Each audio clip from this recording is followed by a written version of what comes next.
Hello everyone, welcome to mission Shikshalaya. आज के class में हम लोग करेंगे सीबीएसई क्लास 5 इंग्लिश का एक चैप्टर नंबर 1 वंडरफुल वेस्ट के क्वेश्चन आंसर्स। मैं आपको बता दूं कि इससे पहले हमने इस चैप्टर के जितने भी एक्सप्लेनेशन से हमने कंप्लीट कर लिया है। जितने भी वर्ड्स गिवन थे हमने उनके सारे मीनिंग्स हिंदी में बताया है। अगर आप उसे देखना चाहते हैं तो डिस्क्रिप्शन बॉक्स में उसका लिंक है, आई बटन में भी आपको मिल जाएगा। उस पर क्लिक करके आप हमारी प्रीवियस लेक्चर देख सकते हैं अगर आपने इस चैप्टर को अच्छे से समझा नहीं है तो। फिलहाल हम लोग क्वेश्चन आंसर्स करने की बात कर रहे हैं, तो चलो वो हम लोग कर लेते हैं। सबसे पहला क्वेश्चन है, what were the preparations in the palace for. Preparations यानी तैयारियां, सजावट, पैलेस यानी महल। तो महल में कौन सी चीज़ की तैयारियां चल रही थी? सो इस स्टोरी में बताया गया है कि राजा ने एक ग्रैंड डिनर का आयोजन किया था। सो किसके लिए तैयारियां हो रही थी पैलेस में? ग्रैंड फीस्ट की हो रही थी। सो आप आंसर करेंगे, there were preparations for a grand feast in the palace. महल में जो तैयारियां चल रही थी वो एक शाही दरबार के लिए सारी तैयारियां चल रही थी महल में। दूसरा क्वेश्चन है, why did the maharaja go into the kitchen in the afternoon. दोपहर के समय में महाराजा रसोई की ओर क्यों गए थे? आंसर होगा, the Maharaja went into the kitchen to see what dishes had been prepared for the feast. राजा इसलिए दोपहर के समय में रसोई घर में गए थे ताकि वो ये देख सकें और जान सके कि फीस्ट जो उन्होंने ऑर्गेनाइज किया है उस फीस्ट में कौन कौन से तरह के पकवान बनाए जा रहे हैं। उसे देखने के लिए महाराजा दोपहर में किचन की ओर एंटर हुए थे। ये आप आंसर लिखेंगे। हमारा थर्ड क्वेश्चन है, what had the cook planned to do with the vegetable scraps. जो कुक था उसने वेजिटेबल स्क्रैप्स के साथ क्या करने का फैसला लिया था? पहले से ही जब राजा एंटर नहीं हुए थे उसने फेंकने का फैसला ले लिया था। तो आप आंसर में लिखेंगे, the cook had planned to throw away the vegetable scraps. यानी कि कुक ने पहले से ही प्लान किया रखा था कि वो उन सारे वेजिटेबल के जो बची कुछ ही चीज़ें हैं वो उसे डस्टबिन में फेंक देगा। पर जब राजा ने कहा कि इसका सही इस्तेमाल करो, हम चीज़ों को इस तरह से वेस्ट नहीं कर सकते हैं, तभी उस कुक ने प्लान किया कि उसके साथ एक अच्छा डिश बनाएगा। पर पहले से उसने क्या प्लान कर रखा था कि वो उसे फेंक देगा। Question number 4, state whether the following are true or false. तो यहाँ पर आपको बताना है कि कौन सा स्टेटमेंट सही है और कौन सा गलत है। जो सही होगा आप उसके लिए ट्रू का इस्तेमाल करेंगे और जो स्टेटमेंट गलत होगा आप उसके लिए फॉल्स का इस्तेमाल करेंगे। सबसे पहला स्टेटमेंट है, the king had ordered a dinner in the palace. यानी कि महल में क्या राजा ने एक डिनर का आयोजन किया था? हाँ, ये सच है। राजा ने अपने पैलेस में एक डिनर का आयोजन यानी कि उन्होंने एक डिनर ऑर्गेनाइज किया था। ग्रैंड डिनर यानी कि शाही तरीके से डिनर, भोजन। ठीक है, सो राजा ने से किया था ऑर्डर।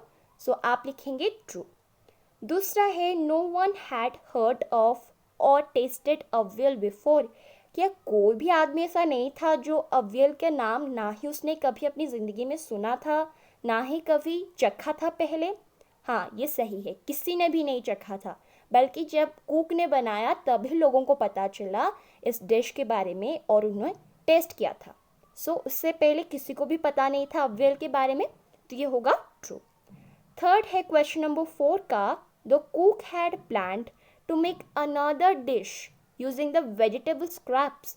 यानी कि उस कुक ने प्लान किया था, उसने अव्यल तो बना लिया पर उसके साथ साथ उसने कुछ और एक डिश बनाया था जो बच गए थे वेजिटेबल स्क्रैप्स। क्या उसके साथ एक डिश बनाया था कुक ने? नहीं, बल्कि सिर्फ और सिर्फ उसने अव्यल ही बनाया था। तो ये स्टेटमेंट होगा आपका फॉल्स यानी गलत। The answer will be false. Question number 5, a recipe is a list of directions to prepare dish. The following sentences are not in order for preparing avial, number them in the correct order. तो यहाँ पर बताया गया है, recipe जो भी हम खाना बनाते हैं हम उसके लिए सबसे पहले रेसिपी देखते हैं, है ना। कि कौन कौन से इंग्रेडिएंट्स चाहिए होगी, कौन कौन सी चीज़ें डालने से ये चीज़ बनेगी, कौन कौन से डायरेक्शन से हम बनाएंगे, यानी कि उसकी विधि क्या होगी, उसका प्रोसेस ऑफ मेकिंग क्या होगा, ये सारी चीज़ें मैटर करती हैं। तो ये 2 चीज़ें रेसिपी में इंक्लूडेड होती हैं। रेसिपी में सारी डायरेक्शन, सारी इंग्रेडिएंट्स लिखे हुए होते हैं, वो आपको मदद करते हैं एक डिश को प्रिपेयर करने में जो आपको नहीं आता हो। तो यहाँ पर कुछ सेंटेंसेस लिखी हुई हैं, ठीक है। अव्यल की प्रिपरेशन करने के लिए कौन कौन से स्टेप्स लेना ज़रूरी है, उन सब के बारे में लिखा हुआ है। पर यहाँ पर और एक चीज़ है जो क्वेश्चन में है, ये प्रॉपर ऑर्डर में नहीं है, ठीक है, उल्टे फुल्टे ऑर्डर में है। जो ऑर्डर करेक्ट नहीं है, इनकरेक्ट है, आप उसे करेक्ट ऑर्डर में डालेंगे। कैसे डालेंगे? नंबर्स उसके पास लगाएंगे करेक्ट ऑर्डर में, ठीक है। तो चलो करते हैं यहाँ पर। तो उल्टे फुल्टे स्टेप्स यहाँ पर लिखे गए हैं। तो सबसे पहले हमने क्या सीखा था, ये रेसिपी भी आपको इस चैप्टर में दिया गया है। अगर आपने इस चैप्टर को पढ़ा है, अच्छे से समझा है ब्रीफली, आई एम श्योर कि आप इसे ईजिली आंसर कर लेंगे। सबसे पहला स्टेप होता है wash and clean the mix of vegetable bits, यानी कि जो वेजिटेबल के जितने भी स्क्रैप्स हैं आप उन्हें वॉश करेंगे, उन्हें क्लीन करेंगे, ठीक है। दूसरा स्टेप होता है कि आप लंबी लंबी टुकड़ों में, लॉन्ग स्ट्रिप्स में उन सारे वेजिटेबल स्क्रैप्स को करेंगे कट। तीसरी स्टेप होती है कि आप कोकोनट, ठीक है, कोकोनट ग्राइंड करेंगे, ग्रीन चिली लेंगे और गार्लिक लेंगे, इन तीनों को एक साथ ग्राइंड करेंगे और उसका पेस्ट बनाएंगे। चौथा स्टेप होता है कि आप उसमें दही डालेंगे और उसका मिश्रण बनाएंगे, उसका मिक्सचर बनाएंगे। 5 है कि आप ऊपर में कोकोनट ऑयल डालेंगे। उसके बाद है कड़ी पत्ते से आप उसे डेकोरेट करेंगे और फाइनली आपका अव्यल हो जाएगा तैयार। यहाँ पर करेक्ट ऑर्डर में नहीं है, नंबर्स हम उनके पास लिखेंगे ताकि हम उन सारे करेक्ट ऑर्डर को ला सकें। जो यहाँ पर सबसे पहला सेंटेंस यूज हुआ है for the preparation of aviyal, तो वो है grind some coconut, green chillies and garlic, जो इनकरेक्ट है। ये फर्स्ट स्टेप में नहीं आएगा, थर्ड स्टेप में आएगा। तो उसके पास आप 3 लिखेंगे, जैसे कि आप स्क्रीन में देख सकते हैं। As you can see in the screen, यहाँ पर 3 लिखा है, ठीक है। प्लीज़ रिमेंबर इट, बहुत इंपॉर्टेंट है। क्वेश्चन में भी आ सकता है, मुझे लगता है ये क्वेश्चन में ज़रूर आएगा कि अव्यल कैसे प्रिपेयर किया जाता है। तो इन सारे स्टेप्स को ज़रूर याद रखें एंड ऑल्सो ग्रामर का भी ध्यान रखें। सो थर्ड स्टेप में आएगा। यहाँ पर है cut the vegetables scraps into long strips, बड़े बड़े स्ट्रिप्स में वेजिटेबल को कट करें, वेजिटेबल स्क्रैप्स को कट करें। तो ये होगा आपका सेकेंड स्टेप। सो उसके पास आप क्या लगाएंगे? 2 लगाएंगे। यहाँ पर बोला गया ना, number them in order to make the correct order, ठीक है। उसके बाद है wash and clean the mix of vegetable bits. अभी आपको क्या करना है, ये गलत है, ठीक है। तो यहाँ पर बोला गया है कि वेजिटेबल के जो इतने भी बिट्स हैं उनके मिक्स को हम धोएंगे, क्लीन करेंगे। तो ये हमारा होगा फर्स्ट स्टेप। तो यहाँ पर हम लोग लिखेंगे 1, वी विल पुट 1 हियर। उसके बाद है डेकोरेट विथ करी लिप्स, कढ़ी पत्ते से हम इसे सजाएंगे। तो ये होगा आपका 6th स्टेप, ठीक है, छठा स्टेप होगा आपका। तो यहाँ पर आप 6 लगाएंगे। उसके बाद है whip some curd and mix it in, आपको क्या करना है, इसमें दही डालना है और इसे मिक्स कर लेना है। तो यहाँ पर आप 4 लगाएंगे।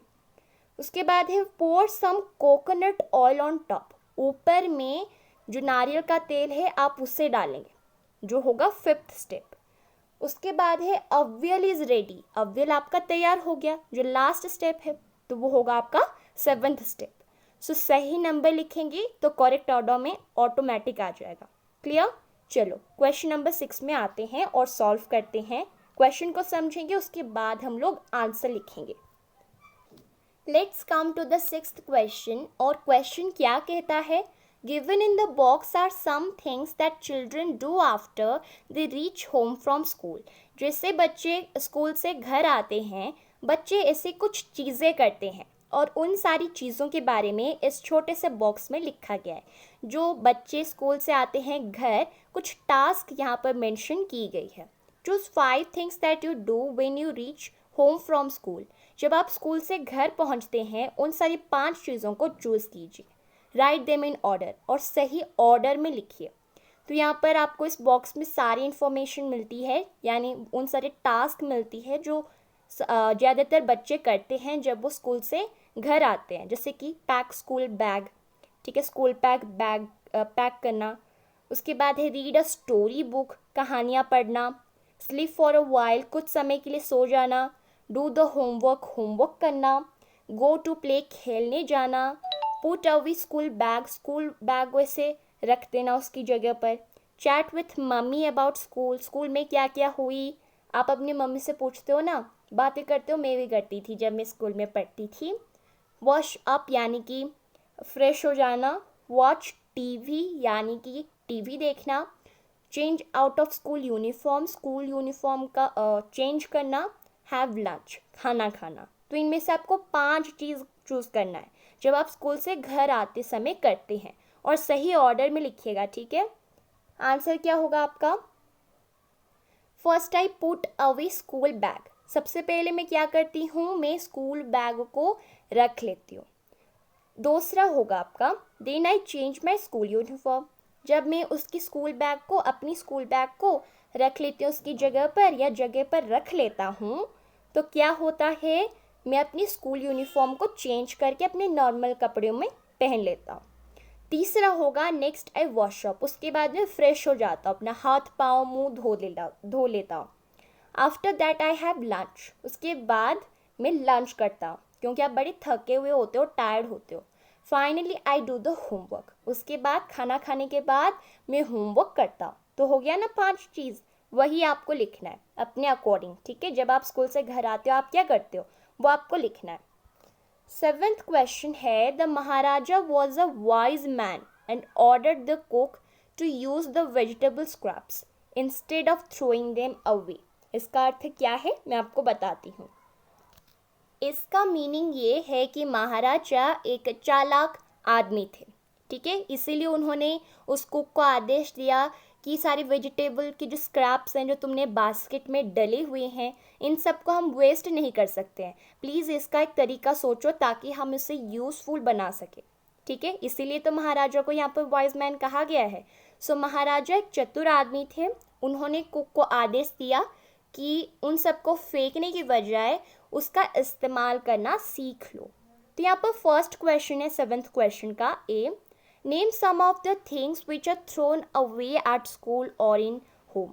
तो यहाँ पर आपको बताना है कुछ चीज़ों के बारे में जो अपने घर के बाहर फेंका जाता है, स्कूल के बाहर फेंका जाता है। कौन कौन सी चीज़ों के बारे में आप जानते हैं, आप यहाँ पर जॉट डाउन कर सकते हैं। आंसर होगा स्क्रैप्स ऑफ पेपर, ठीक है, पेपर तो बहुत जनरेट होता है घर में और स्कूल में, सो उसे स्कूल और घर के बाहर फेंका जाता है, सो होगा स्क्रैप्स ऑफ पेपर। दूसरा है कार्डबोर्ड की बॉक्सेस, ठीक है, यूज्ड ऑफ बॉल पेन्स, जो बॉल पॉइंट पेन जो आप पेन से लिखते हो, अगर उसका इंक ख़त्म हो जाता है तो फेंकने की नौबत आ जाती है, सो हम उसे फेंकते हैं क्योंकि वो किसी भी काम की उस टाइम नहीं लगती। उसके बाद है वेजिटेबल पील्स, वेजिटेबल के छिलके, पील होते हैं छिलके, ठीक है। लीव्स एंड ट्विक्स, ट्विक्स होता है ब्रांचेस, यानी कि जो डाली होती है, शाखा होती है पेड़ की, उसे हम लोग ट्विक्स बोलते हैं। सो वेजिटेबल के छिलके, पत्ते, टहनी। उसके बाद है लेफ्ट ओवर फूड, बचा कुचा खाना जो बासी हो जाता है या ख़राब हो जाता है, तो घर के बाहर या स्कूल के बाहर ये सारी कुछ चीज़ें हैं जो फेंकी जाती है।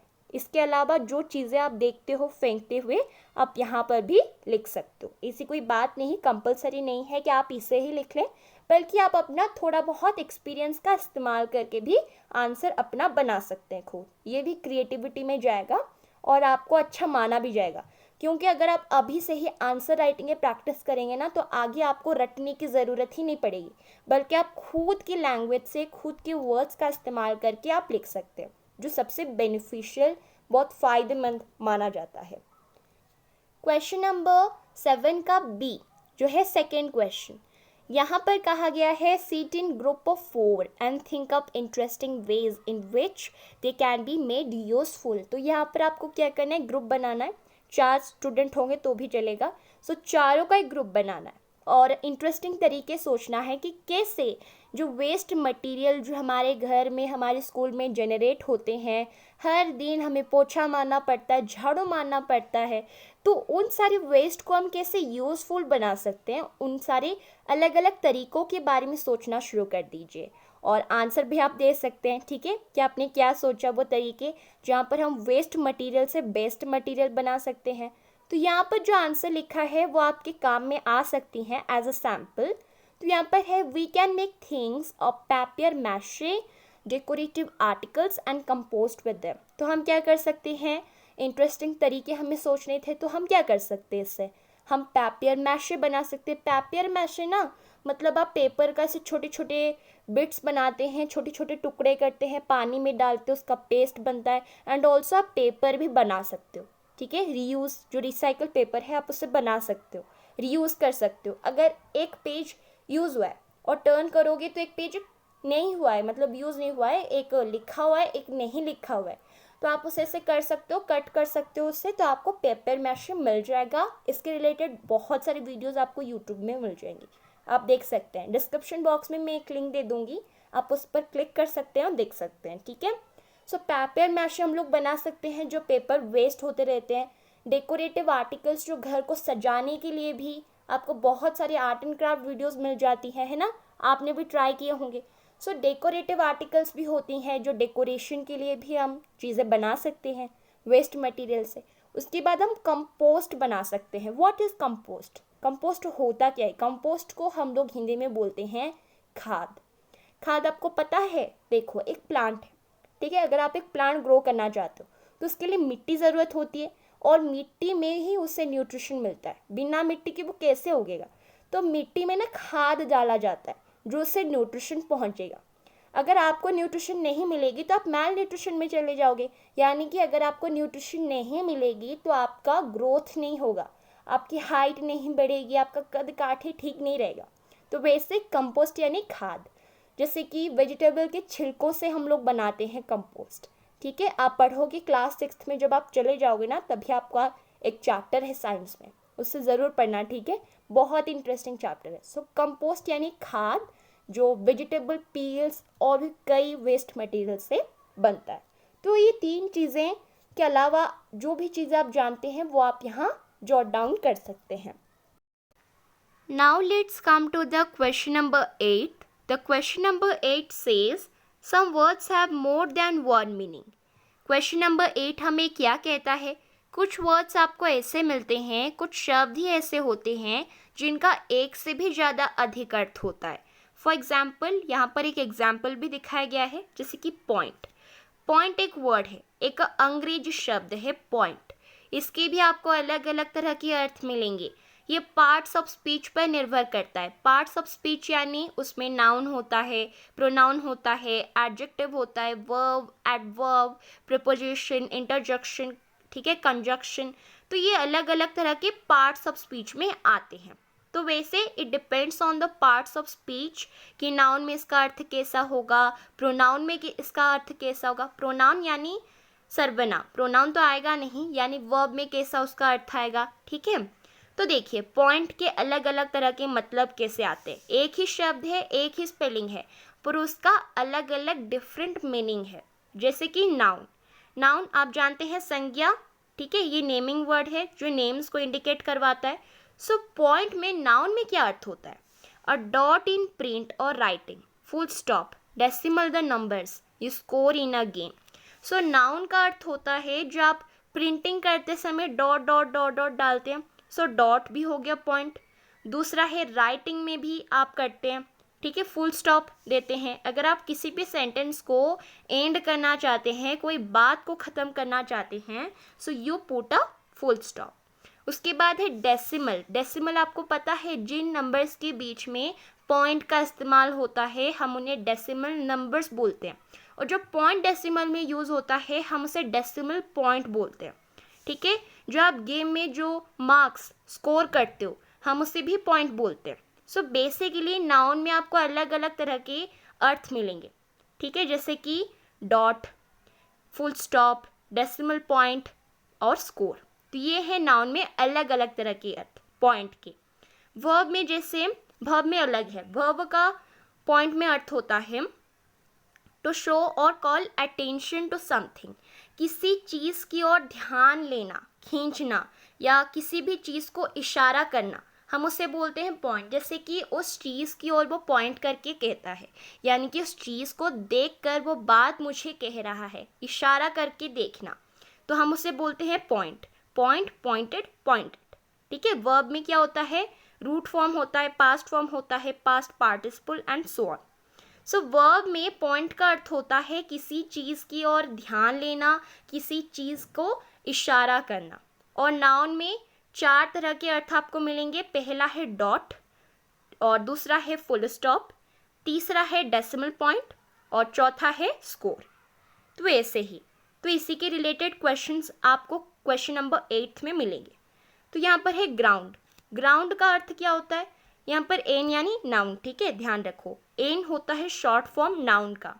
सो ग्राउंड का नाउन में अर्थ होता है सरफेस ऑफ द अर्थ, यानी कि जो नीचे की जो जमीन है, नीचे का जो हिस्सा, नीचे को ही हम लोग ग्राउंड बोलते हैं नाउन में। उसके बाद है an area which is used for a particular purpose. So ground का अर्थ होता क्या है, जो समतल भूमि, हम उसे ग्राउंड बोलते हैं। वर्ब में इसका अर्थ होता क्या है, past tense of grind. Grind का पास्ट टेंस, अगर आपको पता है ग्राइंड का पास्ट टेंस होता है ग्राइंड, ग्राउंड, ग्राउंड। सो ग्राइंड का पास्ट टेंस होता है ग्राउंड। सो वर्ब में ग्राइंड का पास्ट टेंस होता है। ठीक है। सो नाउन में अलग अर्थ है इसका, और वर्ब में भी उसका अलग अर्थ है। चलो सेकेंड क्वेश्चन करते हैं, सर्वे। सर्वे का भी आपको अलग अर्थ बताना है। नाउन में इसका अर्थ होता है डिटेल्ड इन्वेस्टिगेशन, यानी कि पूरा डिटेल में किसी भी चीज़ के बारे में रिसर्च करना। अलग अलग जगहों पर लोगों को भेजते हैं, जो गवर्नमेंट ऑफिसेस होते हैं वो लोगों को भेजती है, प्राइवेट हो या गवर्नमेंट हो कुछ फ़र्क नहीं पड़ता है, पर लोगों को भेजते हैं। अगर किसी भी चीज़ के बारे में अगर आप जानना चाहते हो, सबसे पहले उसके गहराई में जाना पड़ता है, रूट में जाना पड़ता है। सो सर्वे क्या होता है, अगर आप किसी चीज़ के बारे में रिसर्च कर रहे हो तो उस चीज़ की आप डिटेल्ड रिपोर्ट बनाते हो, कि आप उन सारे डिटेल्स को आप नोट डाउन करते हो। सो ये होता है सर्वे का नाउन में अर्थ। ठीक है। वर्ब में इसका अर्थ होता क्या है, वर्ब में इसका अर्थ होता है लुक केयरफुली। तो जैसे कि यहाँ पर बताया गया है कि महाराजा किचन की ओर गए थे, डिशेस को उन्होंने सर्वे किया था। सर्वे यानी यहाँ पर होता है ध्यान से घूर के देखना, स्टेयर करना। और नाउन में इसका अर्थ होता है डिटेल्ड इन्वेस्टिगेशन, सारी डिटेल्स लिखना, उस चीज़ के बारे में गहराई से जानकारी लेना। सो हम इससे नाउन में बोलते हैं डिटेल्ड इन्वेस्टिगेशन, सर्वे को। तीसरा है स्क्रैप। स्क्रैप का अलग अर्थ बताते हैं। नाउन में देखा जाए तो इसका अर्थ होता है वेस्ट मटेरियल या फ्रैगमेंट। जैसे कि यहाँ पर वेजिटेबल स्क्रैप का इस्तेमाल हुआ है, यानी कि वेजिटेबल स्क्रैप यानी वेजिटेबल की जो चीज़ें वेस्ट हो जाती हैं हम उन्हें वेस्ट मटेरियल बोलते हैं, या फ्रैगमेंट यानी टुकड़ों को बोलते हैं स्क्रैप। ये होता है नाउन में मतलब। वर्ब की अगर बात करें, सो वर्ब में स्क्रैप का अर्थ होता है गेट रीड ऑफ समथिंग और कैंसिल इट, किसी चीज़ से अपना पीछा छुटाना या फिर किसी चीज़ को कैंसिल कर देना, तो ये होता है स्क्रैप वर्ब में अर्थ। तो देख सकते हैं आप कि एक शब्द के कितने अर्थ हो रहे हैं। स्टर्नली, स्टर्नली यानी कि ऐसे बोलना, सख्त तरीके से किसी को कमांड करना। जैसे राजा ने सख्त तरीके से उस कुक को कहा कि प्लीज़ एक तरीका ढूंढो इसका, गुस्से में आकर उसने कहा। ये नेगेटिव वर्ड है, स्टर्नली आया है स्टर्न से। सो स्टर्नली क्या है, एडवर्ब है। ली यानी एडवर्ब, एडीवी यहाँ लिखा है यानी कि एडवर्ब। ठीक है।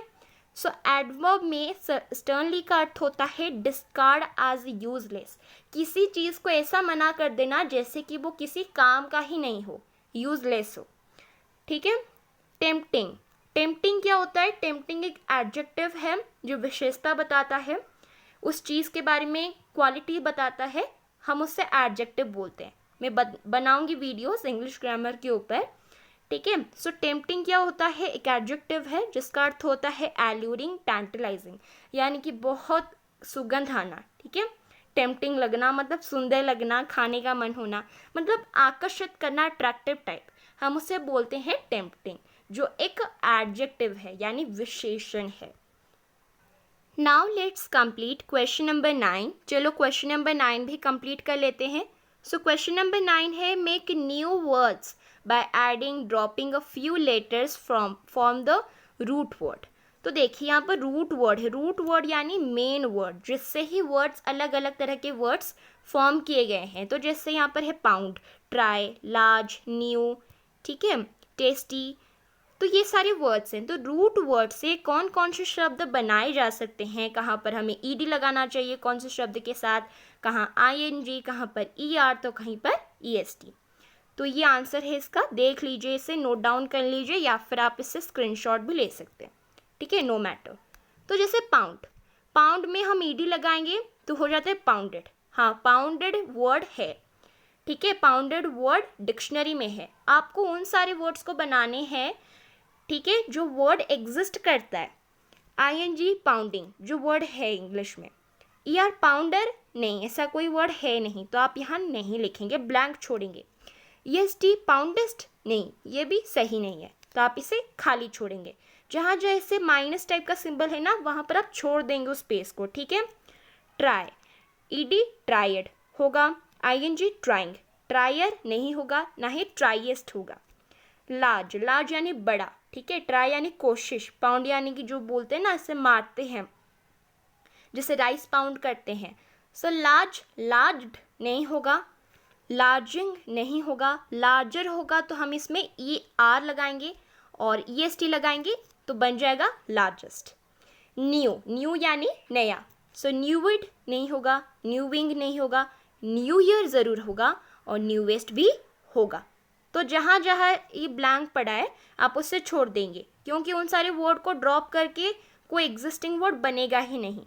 टेस्टी, टेस्टी यानी कि स्वादिष्ट, ईडी लगाएंगे तो होगा टेस्टेड जो है इंग्लिश में, आईएनजी तो हो जाएगा टेस्टिंग, चखना, टेस्टियर और टेस्टीएस्ट, ठीक है। जो जो वर्ड ईआर लगाने से नहीं बनता है वो वर्ड, तो आप उसे खाली छोड़ेंगे, ओके, नए नए वर्ड्स बनाएंगे।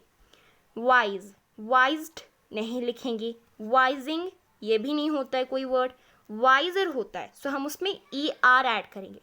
वाइजेस्ट होता है तो हम उसमें ई एस टी ऐड करेंगे। स्टेयर, स्टेयर यानी घूरना, सो स्टेयर्ड, स्टेयरिंग, स्टेयर ऐसा नहीं होता है कोई वर्ड, ना ही स्टेइएस्ट कुछ होता है, so stared, stared, staring. Clean, clean यानी कि साफ करना, okay, so cleaned, cleaning, cleaner, cleaner, sorry cleanest यहाँ पर लिखना चाहिए, ठीक है। सो क्लीन्ड होगा, ईडी लगाने से भी एक वर्ड बनता है क्लीन्ड जो है इंग्लिश में। क्लीनिंग, आईएनजी लगाने से क्लीनिंग वो भी है। क्लीनर, ईआर लगाने से क्लीनर भी हो जाता है, और ईएसटी लगाएं तो वो हो जाता है क्लीनेस्ट। तो जहाँ जहाँ ब्लैंक छोड़ा है प्लीज़ उसे ब्लैंक छोड़ दें। अगर आप उसे जोड़ेंगे कहीं पर ईएसटी भी नहीं होता है, क्योंकि वो वर्ड एग्जिस्ट ही नहीं करता है, पूरा रॉन्ग इंग्लिश होगा। तो जहाँ पर नए नए वर्ड्स बनाए जा सकते हैं वहाँ पर ही उन जगहों को आपको भरना है।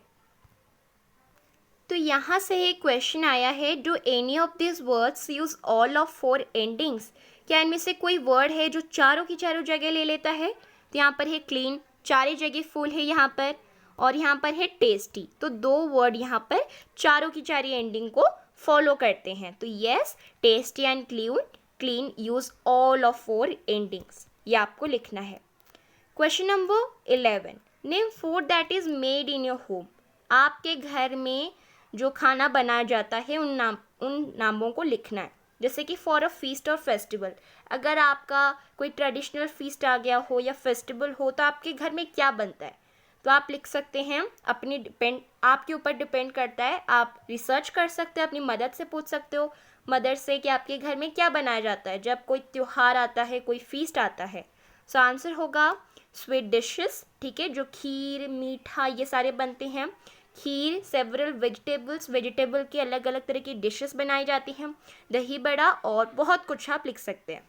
व्हेन यू आर अनवेल, जब आपकी तबीयत खराब होती है तो आपकी मम्मा या पापा क्या बनाते हैं, खिचड़ी या दलिया बनाते हैं, है ना, जो हमारी हेल्थ के लिए बहुत अच्छी होती है। एवरीडे, हर रोज आपके घर में क्या बनता है, ज़्यादातर तो घर में बनता है चपाती, सब्जियां, दाल, रोटी, ठीक है, चावल, दही और सलाद बनता है। तो आपके घर में क्या क्या बनता है इन तीनों केसेस में वो आप यहाँ लिख सकते हैं। सो हमने कर लिया है इस चैप्टर के सारे question answers complete. I hope आपको समझ में आ गए होंगे। अगर किसी भी तरह की समस्या है इस चैप्टर से रिलेटेड, सो प्लीज़ आप मुझे कमेंट सेक्शन के नीचे बता सकते हैं। मैं ज़रूर रिस्पॉन्ड करूँगी, चाहे कितने भी कमेंट्स क्यों ना आ जाए, वो कम आए या ज़्यादा है, I will respond you very soon. Thanks for watching this video. This is Trisha signing off. I will back with another video very soon. Take care and bye bye.